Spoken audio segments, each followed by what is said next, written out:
مضل له ومن يضلل فلا هادي له ونشهد أن لا إله إلا الله وحده لا شريك له ونشهد أن محمدا عبده ورسوله اللهم صل على محمد وعلى آل محمد كما صليت على إبراهيم وعلى آل إبراهيم إنك حميد مجيد اللهم بارك على محمد وعلى آل محمد كما باركت على إبراهيم وعلى آل إبراهيم إنك حميد مجيد أما بعد فإن خير الحديث كتاب الله وخير الهدي هدي محمد صلى الله عليه وسلم وشر الأمور محدثاتها وكل محدثة بدعة وكل بدعة ضلالة وكل ضلالة في النار. أعوذ بالله من الشيطان الرجيم. بسم الله الرحمن الرحيم. يا أيها الذين آمنوا كتب عليكم الصيام كما كتب على الذين من قبلكم لعلكم تتقون.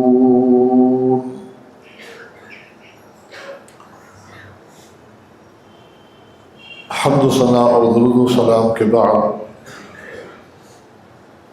قرآن مجید فرقان حمید سورۃ البقرہ کی جو آیت آپ کے سامنے پڑھی گئی، اللہ تعالیٰ آپ سے، مجھ سے اور تمام ایمان والوں سے مخاطب ہے کہ اے ایمان والو، تم پر رمضان کے روزے فرض کر دیے گئے ہیں جس طرح پچھلوں پہ فرض کیے گئے تھے، تاکہ تم متقی پرہیزگار بن سکو۔ رمضان المبارک کی بحمد اللہ تعالی آمد ہے، اور اہل ایمان کے دلوں میں یہ خوشی کی لہر دوڑتی ہے اس ماہ مبارک کی آمد کے ساتھ، کیونکہ ایمان والے اس بات کو سمجھتے ہیں اور اس پر ایمان رکھتے ہیں کہ یہ ہمارے لیے نیکیوں کے حوالے سے ایک موسم بہار کی مانند ہے۔ اس میں خوب اللہ تعالیٰ کا قرب حاصل کیا جا سکتا ہے، تھوڑے عمل کے ساتھ اللہ تعالیٰ کی رضا اور خوشنودی کو پایا جا سکتا ہے۔ اللہ تعالیٰ ہم سب کو ایسا کرنے کی توفیق عطا فرما دے۔ رمضان کے روزوں کی فرضیت، فضیلت اور دیگر احکام ہر سال آپ کے سامنے بالتفصیل رکھے جاتے ہیں، اور اس سال بھی یہ ساری تفصیلات آپ کے سامنے آتی رہیں گی اللہ تعالیٰ کی توفیق سے۔ میں اس حوالے سے 3 چیزوں کو مد نظر رکھتے ہوئے نصیحت کرنا چاہوں گا اپنے آپ کو اور آپ تمام بھائیوں اور بہنوں کو، بچوں کو، کہ ویسے تو عمومی طور پر لیکن بالخصوص اس ماہ مبارک میں ان 3 چیزوں کا خصوصیت کے ساتھ اہتمام کریں۔ وہ 3 چیزیں کیا ہیں؟ قرآن مجید کی تلاوت، راتوں کا قیام، اور اپنی استطاعت کے مطابق اللہ کے راستے میں خرچ کرنا، سخاوت۔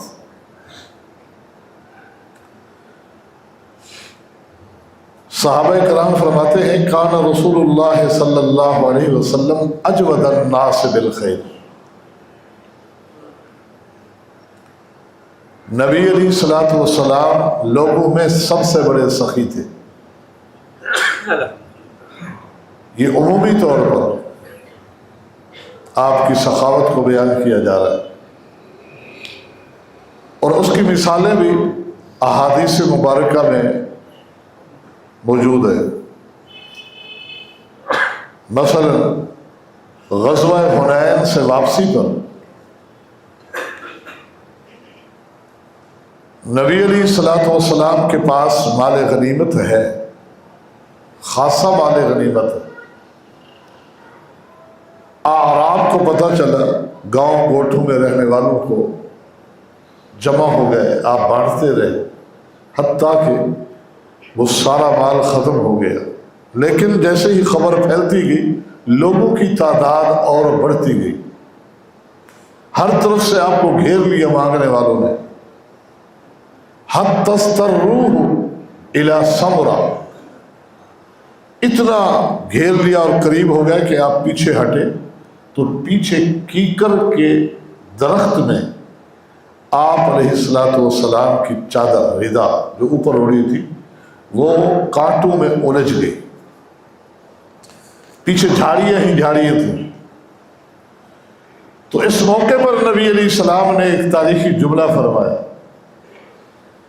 کہ لو کان عدد هذه العزا نعما لقسمته بینکم ثم لا تجدونی بخیلا ولا کذوبا ولا جبانا۔ تم کیا سمجھتے ہو کہ مال ہے اور میں تمہیں نہیں دے رہا؟ اللہ کی قسم ان کانٹے دار جھاڑیوں کی مثل میرے پاس جانور ہوتے میں سارے تم میں بانٹ دیتا۔ ثم لا تجدونی بخیلا ولا کذوبا ولا جبانا، کیونکہ محمد الرسول اللہ نہ بخیل ہے، نہ جھوٹے ہیں، نہ بزدل ہے۔ یہ آپ کی سخاوت ہے۔ ابو ذر غفاری والی روایت کے احد پہاڑ کے بارے میں آپ نے فرمایا لو تحمل علی ذہبا، اے ابو ذر اگر یہ احد پہاڑ بھی میرے لیے سونا بن جائے تو اللہ کی قسم میں نہیں چاہتا کہ 3 دن سے زیادہ اس میں سے 1 دینار کے برابر سونا میرے گھر میں رہے، ہاں سوائے اس کے کہ اگر کوئی قرض کسی کو دینا ہوگا وہ رکھ کر کہ وہ ہے نہیں، آئے تو اسے دوں، نہیں تو سارا اللہ کے راستے میں بانٹ دوں۔ یہ آپ کی سخاوت ہے۔ فرمایا کان رسول اللہ صلی اللہ علیہ وسلم اجود الناس بالخیر، نبی علیہ السلام خیر کے کاموں میں بانٹنے اور تقسیم کرنے کے اعتبار سے لوگوں میں سب سے بڑے سخی تھے۔ وَكَانَ أَجْوَدَ مَا يَكُونُ فِي شَهْرِ رمضان حَتَّى يَنْسَلِخَ، لیکن رمضان کا مہینہ جب شروع ہوتا، جب رمضان کا مہینہ شروع ہوتا تو آپ کی سخاوت اور اس سے زیادہ تیز ہو جاتی تھی، حتیٰ کہ آپ کی اس تیز رفتاری کی تشبیہ صحابہ نے من الریح المرسلہ سے دی کہ تیز و دھند ہوائیں اور آندھیاں چلتی ہیں، جس رفتار سے یہ ہوائیں چلتی ہیں ہواؤں کی رفتار سے بھی تیز رفتار رسول اللہ صلی اللہ علیہ وسلم کی تھی رمضان کے مہینے میں صدقات اور خیرات اللہ کے راستے میں بانٹنے اور تقسیم کرنے کے حوالے سے۔ تو لہذا اس ماہ مبارک کو اپنے لیے یہ ایک عظیم موقع سمجھیے اور اپنی دولت کو، مال کو تھوڑا ہے زیادہ ہے اللہ کا وہ انعام اور فضل سمجھیے کہ جو ہماری اخروی نجات کا سبب اور ذریعہ بن سکتا ہے۔ یہ نبی علیہ السلام کی ایک سنت اس ماہ مبارک میں خصوصیت کے ساتھ وہ آپ کے سامنے رکھی۔ دوسری سنت قرآن مجید کی تلاوت ہے۔ فَإِذَا فَيَأْتِيهِ جِبْرِيلُ فَيَعْرِضُ عَلَيْهِ الْقُرْآنِ۔ آگے صحابی رسول فرماتے ہیں کہ رمضان کا چاند نظر آتا تو پہلی رات سے لے کر آخری رات تک ہر رات آپ کے پاس جبریل امین آتے تھے. فَيَعْرِضُ عَلَيْهِ الْقُرْآنَ، اور آپ جبریل امین پر قرآن پیش کرتے تھے. آپ قرآن پڑھتے تھے، جبریل امین سنتے تھے. قرآن مجید کی تلاوت تو ویسے بھی راتوں کو، دنوں کو، ہر مہینے میں، ہر دن میں نبی علیہ السلام سے مسنون ہے، لیکن اس ماہ مبارک کے ساتھ خصوصی ایک تعلق قرآن والا جتانے کے لیے جبریل امین کی یہ آمد محض اس لیے ہوتی تھی کہ یہ مہینہ شروع ہو گیا، لہذا روٹین کی جو تلاوتیں ہیں اس سے ہٹ کر، روٹین کی تلاوتوں سے بڑھ کر قرآن مجید کی تلاوت کا عمل ہو. کیونکہ قرآن مجید اللہ کا کلام ہونے کے ساتھ ساتھ اس ماہ مقدس کے ساتھ اس کا خصوصی ربط و تعلق یہ ہے کہ اس ماہ مبارک میں اللہ نے نازل فرمایا شہر رمضان الذی انزل فیہ القرآن، یہ رمضان کا مہینہ ہے جس میں اللہ نے قرآن نازل فرمایا. انا انزلناہ فی لیلۃ القدر وما ادراک ما لیلۃ القدر لیلۃ القدر خیر من الف شہر. تو رمضان کے ساتھ اس کی یہ خصوصی تعلق، رمضان اور قرآن بڑی مناسبت کے حامل ہے. اور قرآن مجید کی تلاوت کا ذوق ائمہ سلف میں سے کتنوں سے منقول ہے کہ رمضان کا چاند نظر آنے سے پہلے اپنے سارے کام نمٹا لیتے تھے. حتیٰ کہ امام مالک رحمہ اللہ کے بارے میں آتا ہے وہ درس و تدریس کے معاملات بھی پہلے نمٹا لیتے تھے. مجالس علم بھی رمضان نظر آ گیا ہے، اب مجھے قرآن پڑھنا ہے. اقبل علی تلاوت القرآن، قرآن مجید کی تلاوت کی طرف متوجہ ہو جاتے ہیں. قرآن مجید کی تلاوت کو لازم کیجیے. یہ عبادت ہر وقت پوری زندگی کے لیے، لیکن رمضان کے ساتھ دیکھیے خصوصی اہتمام ہو رہا ہے. روزہ بعد میں ہے، تلاوت کا آغاز پہلے شروع ہو گیا ہے. رات کو ہی صبح روزہ ہے کیونکہ رمضان کا چاند نظر آ گیا. رمضان کا چاند نظر آ گیا، رمضان سے اس کا تعلق ہے، رمضان شروع ہو گیا ہے. اب رات کو روزہ ہے نہیں ہے، روزے سے نہیں تعلق کہ صرف روزے کی حالت میں ہم نے پڑھنا ہے. رمضان کے اندر خصوصی اہتمام قرآن مجید کی تلاوت کا کیجیے. قرآن مجید کی فضیلتیں مختلف مجالس میں، آج کل ان مہینوں میں تو رجب و شعبان میں مدارس میں پروگرام ہوتے ہیں، بچوں کے قرآن کی تعلیم کے حوالے سے نصیحتیں ہوتی ہیں.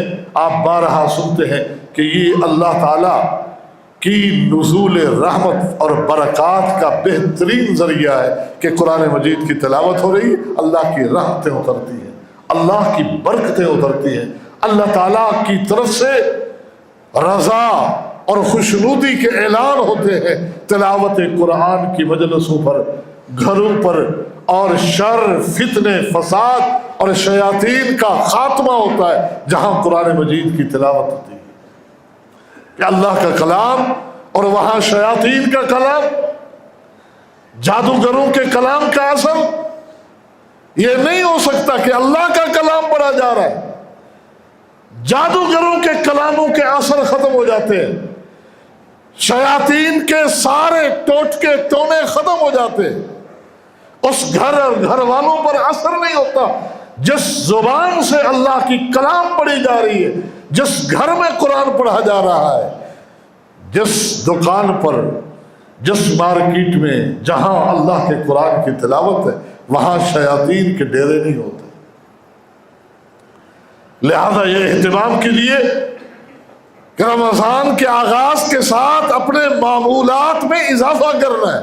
یہ نہیں ہے کہ اس وقت تلاوت شروع کرنی ہے، تلاوت تو آج بھی ہے، کل بھی ہے، ہر وقت ہے، لیکن اپنے معمولات میں خصوصی اضافہ یہ اللہ کے پیغمبر کی سنت اللہ کے حکم سے کرائی گئی، کیونکہ جبریل نے آ کے کرائی. جبریل اللہ کے حکم سے آتے ہیں. تیسرا عمل قیام رمضان ہے. قیام رمضان ہے. رمضان کے قیام کا خصوصی اہتمام. ویسے مطلقاً بے قیام ہے، قیام کی بڑی فضیلت ہے، راتوں کے قیام، کیونکہ نبی علیہ السلام فرماتے ہیں افضل الصلاۃ عند اللہ بعد المکتوبہ صلاۃ اللیل وافضل الصیام بعد شہر اللہ بعد رمضان شہر اللہ المحرم. روزے رمضان کے بعد اللہ کو سب سے زیادہ محبوب محرم کے ہے، رمضان کے بعد. اور نماز فرائض کے بعد سب سے زیادہ اللہ کو جو محبوب نماز ہے وہ رات کی نماز ہے. رات کی نماز. یہ نوافل کے حوالے سے گفتگو ہو رہی ہے، صدقات میں بھی، قرآن مجید کی تلاوت بھی، اور راتوں کا یہ قیام بھی. علیکم بقیام اللیل فإنہ دأب الصالحین قبلکم وہو قربۃ الی ربکم ومکفر للسیئات ومنہات للآثام. نبی علیہ السلام فرماتے ہیں، سیدنا ابو امامہ سے مروی ہے یہ روایت، مسلمانوں رات کے قیام کو اپنے اوپر لازم کر لو. فَإِنَّهُ دَأْبُ الصَّالِحِينَ قَبْلَكُمْ. تم سے پہلے جتنی بھی امتیں گزری ہیں، نبیوں کی جو امتیں گزری ہیں، جو صالحین امت کہلاتے تھے، امت کے نیک لوگ جو کہلاتے تھے، وہ رات کو نماز تہجد کا اہتمام کرتے تھے. یہ ان سب کا طریقہ ہے. فَإِنَّهُ دَأْبُ الصَّالِحِينَ قَبْلَكُمْ. تم سے قبل صالحین نیک لوگوں کا طریقہ یہی رہا ہے کہ وہ رات کی نماز نہیں چھوڑا کرتے تھے. علیکم بقیام اللیل. رات کی نماز کو لازم کر لو. وہو قربۃ الی ربکم. اور یہ نماز تمہارے رب کے قریب کرنے والا بہترین عمل ہے، اللہ کا مقرب بندہ بنا دیتی ہے یہ رات کی نماز انسان کو. اور وہ مکفر للسیئات، بشری تقاضے کے مطابق خطائیں جو ہو جاتی ہیں ان سب کے لیے کفارہ بن جاتی ہے. ومنہات للآثام. اور آپ تہجد کا باقاعدہ اہتمام کریں، رات کی نماز کا. آپ دیکھیں وہ غلطیاں جو عام طور پر آپ سے سرزد ہوتی ہے وہ بھی چھوٹ جائیں گی، کیونکہ یہ رات کی نماز انسان جو دن میں غلطیاں اور خطائیں کرتا ہے ان سے بھی انسان کو روک دیتی ہے. اس لیے اس نماز کا اہتمام کیجیے. ایک دن خاص طور پر اللہ تعالیٰ نے جبریل امین کو اپنے پیغمبر محمد الرسول اللہ کے پاس بھیجا. خاص طور پر مخاطب اول آپ ہیں، لیکن پیغام پوری امت کے لیے. جبریل نے آ کر کیا کہا؟ مستدرک حاکم سیدنا سہل بن سعد رضی اللہ تعالی عنہ حدیث کے راوی ہے، آ کر کہا یا محمد صلی اللہ علیہ وسلم عش ما شئت فإنک میت واحبب من شئت فإنک مفارقہ واعمل ما شئت فإنک مجزی عنہ وشرف المؤمن قیام اللیل وعزہ استغناؤہ عن الناس. اے محمد صلی اللہ علیہ وسلم جتنا چاہو جی لو، جتنا چاہو زندگی گزارو، لیکن فإنک میت، آخر ایک دن موت نے آنا ہے. عمر جتنے بھی مل جائے، 100 سال مل جائے، 200 سال مل جائے، فإنک میت، یہ یاد رکھ کر جیو کہ آخر مرنا ہے. میت کو موت کو یاد کر کے جیو، پھر جتنا جیتے ہو جیو۔ موسیٰ علیہ السلام سے رب نے کہا تھا نا کہ بیل کی پشت پہ ہاتھ رکھے، آپ کے ہاتھ کے نیچے جتنے بال آئیں گے تیری زندگی کے اتنے سال بڑھا دوں گا۔ کہا پھر کیا ہوگا؟ پھر موت۔ کہا موت ہے پھر؟ کہا جی ہاں۔ تو پھر ابھی ہی کیوں نہ ہو، اللہ اتنی مہلت دے دے کہ میں وادی مقدس، اسی فلسطین کی زمین کے بارے میں کہا، وادی مقدس سرزمین بیت المقدس کے قریب پہنچ جاؤں، بس پھر اٹھا لینا مجھے، آخر مرنا ہے۔ لہذا یہ موت و حیات کا معاملہ یوں ہے، سمجھ لے، عیش ما شئت فإنک میت۔ جب بندہ اس کو یاد کر کے جیے گا، موت کو یاد کر کے جیے گا، تو اس کی زندگی میں انقلاب ہی انقلاب ہوگا۔ اور آگے کیا کہا؟ وَأَحْبِبْ مَنْ شِئْتَ فَإِنَّكَ مُفَارِقُهُ۔ آپ جس سے چاہے محبت کریں، مال سے کریں، دولت سے کریں، زر سے کریں، دن سے کریں، کسی سے بھی کریں، زمین سے کریں، جس سے بھی چاہے محبت کرے جتنا، لیکن یہ یاد رکھیے فَإِنَّكَ مُفَارِقُهُ، وقت جدائی آنا ہے۔ فَإِنَّكَ مُفَارِقُهُ، تو یقیناً اس کو چھوڑ کے آخر جائے گا۔ لہذا جب اتنی محبت، فراق معلوم ہے، تو کہا یہ جا رہا ہے اتنی محبت کرو کہ فراق کے وقت جو ہے پھر برداشت ہو سکے صدمہ۔ اتنی محبت نہ کر لو کہ جدائی پھر برداشت نہ ہو سکے۔ وہ وقت آنا ہے کلا اذا بلغت التراقی وقیل من راق وظن انہ الفراق۔ بلا لے، کس کو بلاتا ہے؟ اب کوئی دم جھاڑے والے کو بلاتا ہے، یا شفا کی نسبتیں کسی ڈاکٹر کی طرف ہے، اس کو بلا لے، یا گھر والے کہتے ہیں اس کو بلا لو، اس کو بلا لو۔ کہا جا رہا ہے، لیکن ادھر وظن انہ الفراق، بستر پہ پڑے ہوئے کو یقین ہو جاتا ہے کہ اب وقت فراق آ گیا ہے، چھوڑ کے جانے کا وقت آ گیا ہے۔ کس چیز کو چھوڑ کے جانے کا؟ ذرا تصور کیجیے، پوری اولاد کو چھوڑ کے جانے کا۔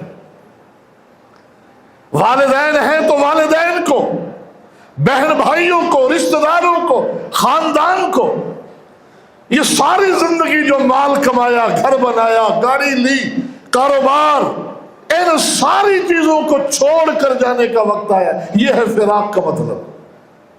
آ گیا ہے جدائی کا وقت۔ کس چیز سے جدائی؟ یہ ساری چیزیں جن میں آج ہم رہ رہے ہیں، خوشیاں ہیں، شادیاں ہیں،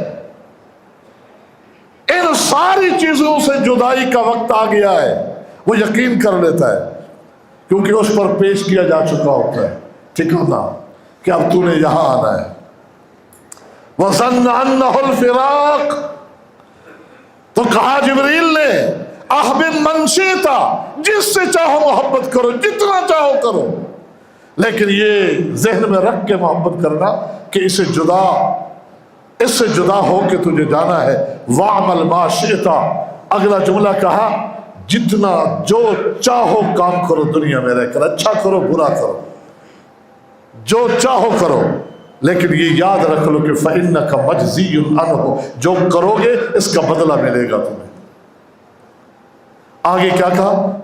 یا محمد، ثم قال یا محمد شرف المؤمن قیام اللیل، اے محمد صلی اللہ علیہ وسلم، تیری امت کے ایمان والوں کی عزت اسی میں ہے کہ وہ رات کے قیام کا اہتمام کر لیں۔ شرف اس میں ہے، شرف المؤمن قیام اللیل، شرف یہ ہے، عزت یہ ہے، سعادت یہ ہے کہ رات کے قیام کا بندوبست کر لیں۔ وَعِزُّهُ اسْتِغْنَاؤُهُ عَنِ النَّاسِ، اور عزت اس میں ہے کہ لوگوں کے سامنے ہاتھ نہ پھیلائیں،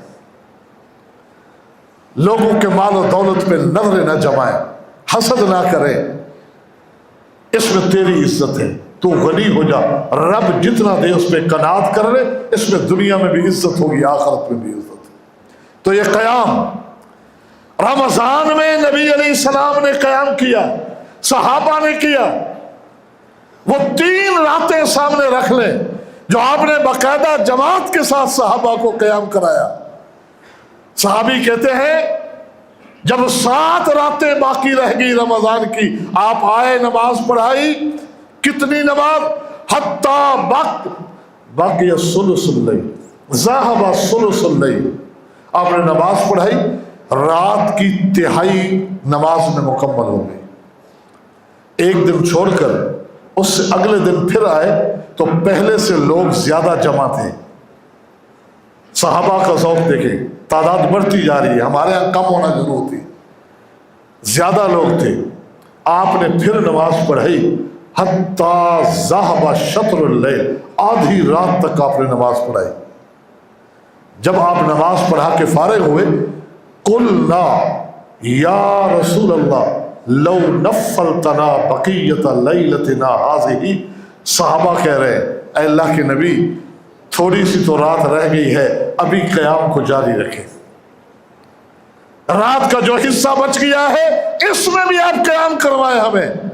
تو اس موقع پر آپ نے فرمایا تھا کہ انہ من سلم علی الامام حتی ینصرف کتب لہ اجر اللیلہ، اجر اللیل، جو شخص جماعت کے ساتھ یہ قیام کر لیتا ہے مکمل طور پر، تو اس کو پوری رات کے قیام کا اجر لکھ دیا جاتا ہے، اس کے لیے پوری رات کا ثواب ملتا ہے قیام کا۔